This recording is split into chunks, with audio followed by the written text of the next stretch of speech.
Hello दोस्तों, आज मैं आपको एकदम टेस्टी जंबो चीज़ सैंडविच की रेसिपी बताने जा रही हूँ, बिल्कुल स्ट्रीट स्टाइल वे में, जिसका नाम है जंगली सैंडविच। जी हाँ, इसका नाम है जैसे जंगली सैंडविच। इसे खाते ही आपके मुंह में फटेंगे अलग अलग फ्लेवर्स का धमाका हर एक लेयर में। और ये ना बहुत मसालेदार और फिलिंग भी होता है। तो चलिए झटपट से शुरू करते हैं। तो ये धमाकेदार जंगली सैंडविच बनाने के लिए ना मैंने यहाँ पे 3 बड़ी ब्रेड स्लाइसेस लिए। तो मैं आज यहाँ पे ये ट्रायंगल वाली ब्रेड स्लाइस यूज़ कर रही हूँ, क्योंकि ये बहुत इजीली अवेलेबल हो जाती है आजकल मार्केट में। पर अगर आप चाहें तो रेगुलर स्क्वायर ब्रेड भी यूज़ कर सकते हैं, जो थोड़ी सी बड़ी साइज़ की होती है। लेकिन अब इसके ऊपर हम लगाएंगे मक्खन। तो अच्छी तरह से मक्खन लगा लीजिए तीनों स्लाइसिस के ऊपर की तरफ इस तरह से। तो मैंने तीनों में अच्छे से मक्खन लगा दिया है। नेक्स्ट एक बोल में मैं लूँगी एक प्याज ऐसे बारीक कटा हुआ, फिर इसमें डालेंगे एक कैप्सिकम ऐसे ही बारीक कटा हुआ, 1 से 2 टमाटर मैं यूज़ कर रही हूँ, और साथ ही मैं डाल रही हूँ थोड़े से कॉर्न। ये बॉईल किए हुए कॉर्न्स हैं। और मैं यूज़ कर रही हूँ करीबन 100 ग्राम छोटे छोटे पनीर के टुकड़े। तो मैंने ऐसे छोटे छोटे पीसेस में काट दिया है पनीर को। इससे बहुत ही अच्छा फ्लेवर और टेस्ट मिलता है सैंडविच में। और आप चाहें तो यहाँ पे पनीर ग्रेट करके भी डाल सकते हैं, और आप चाहें तो यहाँ पे कोई भी और बारीक कटी हुई सब्जी जो आपको पसंद हो, जैसे गाजर भी डाल सकते हैं, या फिर थोड़ा सा आलू भी डाल सकते हैं बॉईल करके, मैश करके। तो बस मैं आज इतनी ही सब्जियाँ यूज़ कर रही हूँ। नेक्स्ट हम इसमें डालेंगे थोड़ा सा नमक, और इसमें जाएगा आधा चम्मच चाट मसाला या फिर सैंडविच मसाला। पर ज़्यादातर के मैं अपने सारे सैंडविच में पाव भाजी मसाला यूज़ करती हूँ, तो मैं आज ये पाव भाजी मसाला ही यूज़ कर रही हूँ। अब इन सारी चीज़ों को अच्छे से मिक्स कर लेंगे, जैसे कि जितनी भी सब्जियाँ हैं मसाले से अच्छे से लटपट जाएँ। ये देखिए कितना बढ़िया दिख रहा है हमारा मसाला। अब क्या करना है, इसको हम डिवाइड कर लेंगे 2 हिस्सों में। तो इस पूरे मसाले को मैं डिवाइड कर रही हूँ एक दूसरे बोल में। तो इसका आधा हिस्सा दूसरे बोल में अलग कर लेंगे। तो अब मेरे पास 2 बोल्स रेडी हैं वेजिटेबल्स के साथ। तो बेसिकली इस मसाले को हमें 2 बोल्स में डिवाइड करना है इक्वल पोर्शंस में।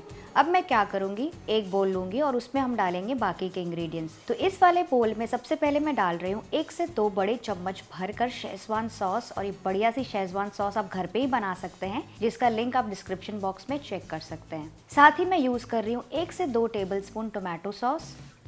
फिर मैं डाल रही हूँ थोड़ी सी रेड चिली सॉस। आप चाहें तो इसकी जगह रेड चिली फ्लेक्स भी यूज़ कर सकते हैं तीखेपन के लिए। फिर मैं इसमें डाल रही हूँ 2 से 3 टेबलस्पून भर के मेयोनीज। ये मेयोनीज एगलेस मेयोनीज मैं यूज़ कर रही हूँ, बहुत ही ईजिली मार्केट में मिल जाता है। अब इन सारी चीज़ों को अच्छी तरह से मिक्स कर लेंगे, जैसे सब चीज़ें आपस में मिलजुल जाएं, और जो भी वेजिटेबल्स हम यूज़ कर रहे हैं वो अच्छे से कोट हो जाए इन सारे सॉसेस और मेयोनीज के साथ। तो आप देख सकते हैं कि बढ़िया सा चटपटा मसालेदार शेजवान सॉस के साथ ये तैयार हो गया है। तो ये हमारी एक लेयर तैयार हो गई है स्टफिंग के लिए। इसी तरह से हम दूसरी लेयर भी तैयार कर लेंगे। तो दूसरे बोल में मैं डाल रही हूँ 2 से 3 टेबलस्पून भर के मेयोनीज, और साथ ही में मैं यूज़ कर रही हूँ 2 टेबलस्पून घर की बनी हुई ताज़ी हरी चटनी। ये धनिया और पुदीना की चटनी है, और इसे भी अच्छी तरह से मिक्स कर लेंगे, जैसे सारी चीज़ें अच्छे से लटपट जाए इस चटनी और मेयोनीज के साथ। आप देख सकते हैं कितना बढ़िया चटाकेदार मसाला दिख रहा है चटनी और मेयोनीज के साथ। तो ये हमारा दूसरा लेयर भी रेडी है। तो अब ये दोनों फिलिंग रेडी है अलग अलग लेयर के लिए। आप चाहें तो ये सैंडविच सिर्फ शेजवान वाले मसाले के साथ भी बना सकते हैं, या फिर आप चाहें तो एक में शेजवान का मसाला डाल दीजिए और दूसरे में सिंपल प्लेन वेजिटेबल्स भी डाल सकते हैं अगर आप चाहें तो। लेकिन मुझे क्या है ना, दोनों लेयर्स में अलग अलग फ्लेवर्स और अलग अलग कलर्स चाहिए, इसलिए मैं एक में लाल वाला मसाला और एक में हरा वाला मसाला यूज़ कर रही हूँ। अब एक ब्रेड स्लाइस लेंगे और इसके ऊपर डालेंगे शेजवान वाला मसाला। अच्छी तरह से इसे स्प्रेड कर लीजिए पूरी ब्रेड की तरफ, एक थिक लेयर बनाने के लिए, क्योंकि अगर आप इसे ज़्यादा डालेंगे ना तो ही इसमें अच्छा सा टेस्ट आएगा। तो इसे अच्छी तरह से पहले फैला लेंगे। और अब क्या करेंगे, इसके ऊपर मैं ग्रेट करूंगी प्रोसेस्ड चीज़। तो इसे अच्छे से ग्रेट कर लीजिए चारों तरफ, ताकि पूरी ब्रेड स्लाइस अच्छे से इस ग्रेटेड चीज़ से कवर हो जाए। इतना यमी लग रहा है सैंडविच अभी से। और ये जो मैं चीज़ यूज़ कर रही हूँ, ये अमूल चीज़ क्यूब्स मैं यूज़ कर रही हूँ। तो ये अच्छे से मैंने ग्रेट कर लिया। तो अब आप देख सकते हैं कि शेजवान वाले मसाले के ऊपर मैंने अच्छे से चीज़ ग्रेट कर लिया है। तो हमारा ये एक लेयर तैयार हो गया है, इसे साइड में रख देंगे। अब दूसरी वाली ब्रेड लेंगे और इसके ऊपर हम स्प्रेड करेंगे चटनी और मेयोनीज वाला मसाला। इसे भी अच्छे से स्प्रेड कर लीजिए चारों तरफ, थोड़ी मोटी लेयर बनाने के लिए, तो ही टेस्ट बहुत अच्छा आएगा सैंडविच में। तो अब ये भी लेयर तैयार हो गया। इसके ऊपर भी अच्छे से ग्रेट कर लेंगे चीज़। तो फिर से यहाँ पे चीज़ ग्रेट कर लीजिए।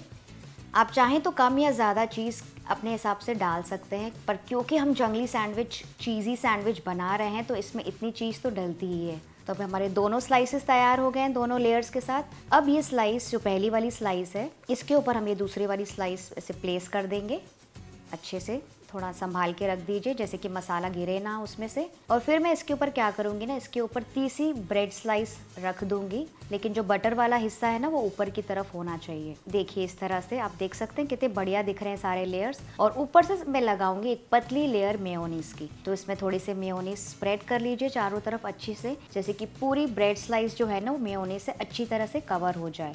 मेयोनीज हम इसलिए लगा रहे हैं क्योंकि इसके ऊपर भी हम ग्रेट करेंगे थोड़ी सी चीज़। तो क्या होगा ना, जो ग्रेटेड चीज़ है वो मेयोनीज के ऊपर अच्छी तरह से चिपक जाएगी और बेकिंग के समय ना वो थोड़ी सी जलेगी भी नहीं। तो अब इसके ऊपर हम ग्रेट करेंगे वापस से चीज़। तो चारों तरफ अच्छे से चीज़ ग्रेट कर लीजिए, कम या ज़्यादा जैसे मैंने कहा आपको पसंद हो। तो इसका भी मैंने एक थिक लेयर बना दिया है चीज़ का। वाओ क्या लग रहा है अभी से सैंडविच। अब इसके ऊपर डालेंगे थोड़ा सा रेड चिली फ्लेक्स। आप चाहें तो यहाँ पे चाट मसाला या पाव भाजी मसाला भी यूज़ कर सकते हैं।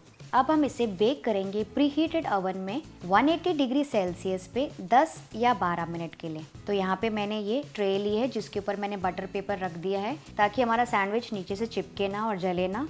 तो इसे सावधानी से बटर पेपर के ऊपर प्लेस कर दीजिए और इसे हम बेक करेंगे 10 से 12 मिनट के लिए, या फिर जब तक चीज़ अच्छे से ऊपर से मेल्ट ना हो जाए। तो आज यहाँ पे मैं ओवन यूज़ कर रही हूँ ताकि सैंडविच बढ़िया तरीके से क्रिस्पी हो जाए और चीज़ अच्छे से मेल्ट हो जाए और थोड़ी सी स्लाइट गोल्डन ब्राउन भी हो जाए। पर अगर आप चाहें तो यही सैंडविच नॉनस्टिक पैन में भी बना सकते हैं, लोएस्ट फ्लेम पर ढक कर, जब तक कि आपका सैंडविच अच्छे से क्रिस्पी ना हो जाए और ऊपर से चीज़ मेल्ट ना हो जाए, करीबन 12 से 13 मिनट के लिए। पर मैं आज इसे बेक कर रही हूँ तो चलिए इसे ओवन में डाल देते हैं। मेरा ओवन ऑलरेडी प्री हीट हो गया है। इसे बेक करेंगे 180 डिग्री सेल्सियस पे, जैसे मैंने कहा 10 से 12 मिनट के लिए। आप चाहें तो इसे 10 मिनट के बाद चेक कर सकते हैं। तो चलिए चेक करके देखते हैं। वाओ आप देख सकते हैं चीज़ कितनी अच्छी तरह से मेल्ट हो गई है सारी तरफ। मैं आपको दिखाती हूँ। और ये ब्रेड भी थोड़ी सी क्रिस्पी हो गई है। बस मैं इसे और ज़्यादा नहीं बेक करने वाली हूँ। तो इस स्टेज पर मैं इसे निकाल दूँगी। तो इसे निकाल दीजिए किचन प्लेटफॉर्म के ऊपर। ये देखिए कितना बढ़िया दिख रहा है सैंडविच। मैं आपको चारों तरफ से दिखाती हूँ। ऊपर से चीज़ बराबर मेल्ट हो गई और एकदम अच्छा सा शाइन आ गया है चीज़ और मेयोनीज़ का। और एक डिफरेंट लेयर्स आप देख सकते हैं, थोड़ी सी चीज़ ऊपर से गिर रही है, अलग अलग लेयर्स दिख रहे हैं, रेड वाला लेयर और ग्रीन वाला लेयर। और जो ब्रेड है ना वो भी अच्छी तरह से क्रिस्प हो गई है। तो बस अब क्या करना है, इसको काट के एंजॉय कीजिए अपने फ्रेंड्स और फैमिली के साथ। तो फ्रेंड्स कैसी लगी आपको आज की रेसिपी? अगर पसंद आई तो इसे लाइक शेयर और सब्सक्राइब ज़रूर कीजिएगा। मैं आपसे मिलती हूँ एक और बढ़िया सी रेसिपी के साथ। तब तक के लिए खुश रहिए और मस्त रहिए। Bye bye.